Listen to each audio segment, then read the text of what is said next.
নাকা পয়েন্ট চেকিংয়ের সময় উত্তর কলমচৌড়া এলাকায় গাঁজা সমেত আটক এক ব্যক্তি। ঘটনার বিবরণে জানা যায়, শনিবার সকাল 11টার সময় প্রত্যেক দিনের ন্যায় লোকসভা নির্বাচনকে সামনে রেখে প্রত্যেকটি এলাকায় যখন নাকা পয়েন্টে ব্যবস্থা করা হয়, ঠিক তখনই সোনামুড়ার দিক থেকে আসা একটি কমান্ডার গাড়িকে আটক করে। তখন তল্লাশি চালায় নাকা পয়েন্টে থাকা আধিকারিক এবং টিএসআর বাহিনী। তখন এক ব্যক্তির ব্যাগ থেকে 3.5 কেজি শুকনো গাঁজা উদ্ধার করে পুলিশ। পরবর্তী সময়ে ঘটনার খবর দেওয়া হয় কলমচৌড়া থানাতে। ঘটনার খবর পেয়ে ঘটনাস্থলে উপস্থিত হন কলমচৌড়া থানার আধিকারিকগণ।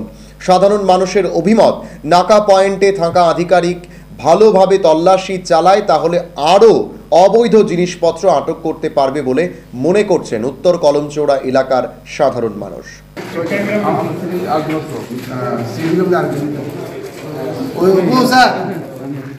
একজন দুজন